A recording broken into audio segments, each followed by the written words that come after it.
Como uma mudança acontece?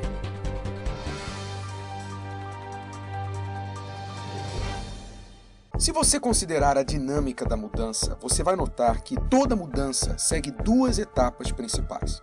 Isso mesmo. Se olharmos de maneira simplificada, toda mudança que acontece segue um processo de 2 passos. Quer se trate de um corte de cabelo, um novo emprego, divórcio ou perder peso, ou até uma guerra que explode entre 2 países, esses mesmos 2 passos sempre se aplicam. Por que é importante você saber isso? Se você entender esse processo de 2 passos que provocam toda e qualquer mudança, então você estará mais capacitado para efetuar a mudança que você quiser na sua vida. E você também vai entender o porquê, às vezes, a mudança que você diz que quer tanto não está acontecendo para você. Então, quais são esses 2 passos? Vamos olhar um de cada vez. O primeiro passo, o nascimento da mudança, é o resultado de pelo menos uma das seguintes condições mentais e emocionais, ou uma combinação delas: raiva justa, insatisfação, indignação, intolerância, revolta, tédio e um sentimento antigo que ultimamente tem saído de moda, mas que é muito útil para provocar uma mudança: a velha vergonha na cara. Pois bem, somente quando um ou mais desses sentimentos e pensamentos se apoderam de você e ultrapassam os seus limites de tolerância é que nasce a mudança. Resumindo em uma palavra, é quando você chega ao ponto do basta. Você chegou ao seu limite e daí não dá mais para aguentar a atual situação. É aí que nasce a mudança, quando o seu autorrespeito é desafiado, quando algo mexe com o seu brio, você tem que reagir, porque do jeito que está, não pode ficar. Mas isso é apenas o primeiro passo, apenas o começo, o nascimento da mudança.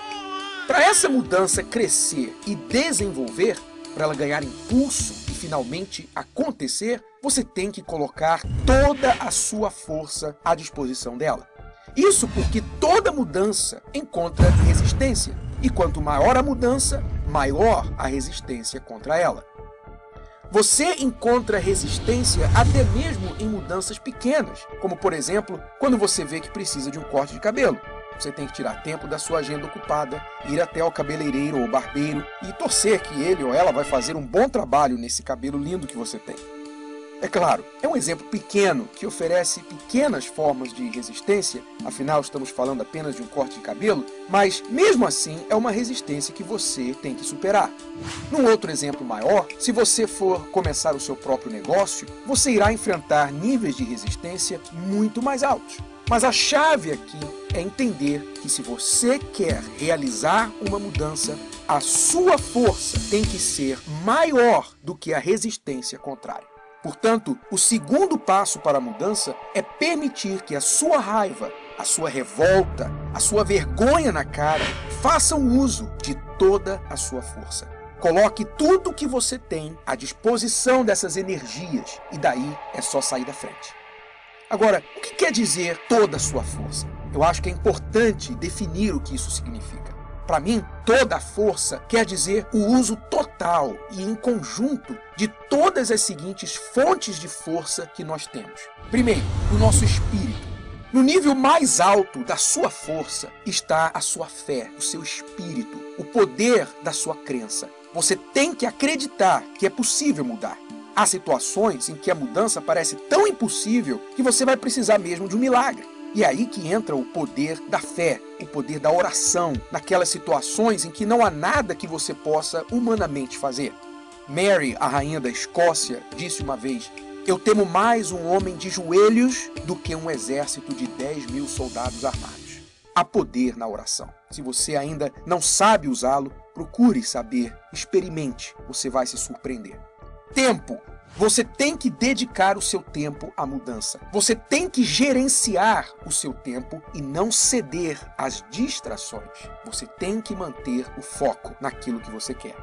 A sua mente, quer dizer, as suas ideias. Você tem que gerar ideias. Você tem que sempre se perguntar: o que eu posso fazer para causar essa mudança que eu quero?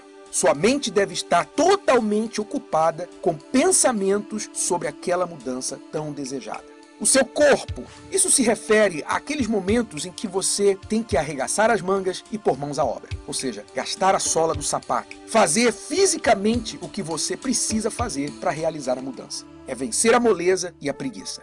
Recursos. Você deve usar todos os recursos, as ferramentas que você tem à sua disposição, os recursos que você tem e pode vir a ter para fazer a mudança acontecer na sua vida. Isso inclui recursos como pessoas, dinheiro, conhecimento e outros meios que você possa dispor. A última fonte de força é a palavra. Utilize o poder da sua palavra para falar sobre a mudança que você quer, tanto consigo mesmo quanto com os outros. Seja o profeta da mudança que você crê que vai vir. Comunique a sua visão para aqueles que você precisa que estejam a bordo desse barco com você. Confesse palavras de sucesso e nunca de derrota. Então, concluindo, você quer mesmo uma mudança?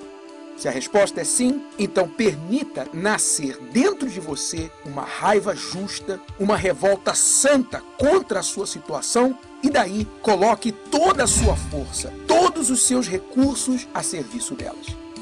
Sem uma boa dose de vergonha na cara e o uso de toda a sua força, a mudança que você quer jamais irá acontecer.